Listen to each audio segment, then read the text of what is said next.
ஆனந்த வாழ்வு அளிக்கும் ஆடித்தபசு 7/8/2025 ஆடி மாதத்தில் கொண்டாடப்படும் முக்கிய விழாக்களில் ஒன்று ஆடித்தபசு. தபசு என்றால் தவம் என்று பொருள். அம்பிகையின் தவ வலிமையை போற்றி புகழும் நாளாக இந்த ஆடித்தபசு திகழ்கிறது. அனைத்து அம்மன் கோயில்களிலும் ஆடித்தபசு விழா மிக சிறப்பாக கொண்டாடப்படுகிறது என்றாலும் ஆடித்தபசு விழாவிற்கு பெயர் பெற்ற தலம் திருநெல்வேலி மாவட்டம் சங்கரன் கோவில்தான்.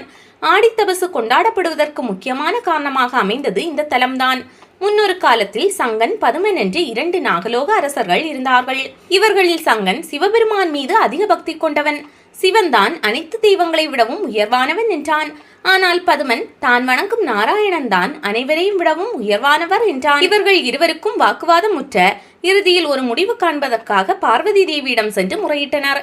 இவர்களின் பிரச்சனையை கேட்ட பார்வதி தேவி தன் கணவர் சிவன்தான் பெரியவர் என்பதா அல்லது தன் சகோதரர் திருமால் தான் பெரியவர் என்று சொல்வதா என யோசித்தார்.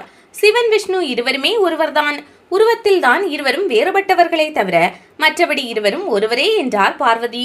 ஆனால் சங்கன் மற்றும் பதுமன் ஆகிய இருவரும் இதை ஏற்க மறுத்தனர். உரிய காலம் வரும்போது உங்களுக்கு இது புரியும் என சொல்லிவிட்டு சென்றார் பார்வதி தேவி. நடந்தவற்றை சிவனிடம் கூறினார் பார்வதி. உலக உயிர்கள் அனைத்துக்கும் நீங்கள் இருவரும் ஒன்றுதான் என்பதை உணர்த்த இருவரும் ஒரே ரூபமாக காட்சி தாருங்கள் என வேண்டினாள். அதற்கு சிவபெருமான் பொதிகை மலை பகுதியில் புன்னை வனத்தில் தவம் இயற்றும்படி கூறினார்.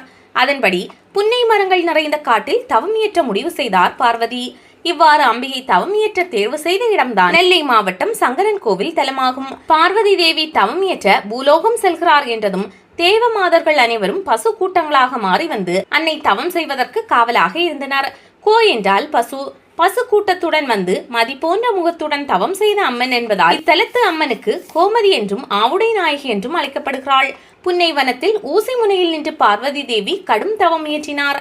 அவரது தவத்திற்கு மகிழ்ந்த சிவனும் நாராயணனும் இணைந்து ஒரே ரூபமாக சங்கர நாராயணராக சங்கரன் சிவன், நாராயணன் விஷ்ணு காட்சியளித்தனர். ஒரு பாகத்தில் தலையில் சடாமுடி, கங்கை, பிறை நெற்றியில் திருநீற்றுப்பட்டை, கழுத்தில் பாம்பு, ருத்ராட்சம் அணிந்த கோலமாகவும், மற்றொரு பாகத்தில் தலையில் கிரீடம், நெற்றியில் திருமண், கழுத்தில் துளசி மாலை, கையில் சங்கு ஏந்திய நிலையில் சங்கர நாராயணராக காட்சியளித்த நாளையே ஆடித்தபசு நாளாக நாம் கொண்டாடுகிறோம். சிவபெருமான், திருமால், அன்னை அம்பிகை ஆகிய மூவருக்கும் உரிய நாளாக ஆடித்தபசு நாள் இந்த ஆண்டு ஆகஸ்ட் 7ஆம் தேதி வியாழக்கிழமை வருகிறது.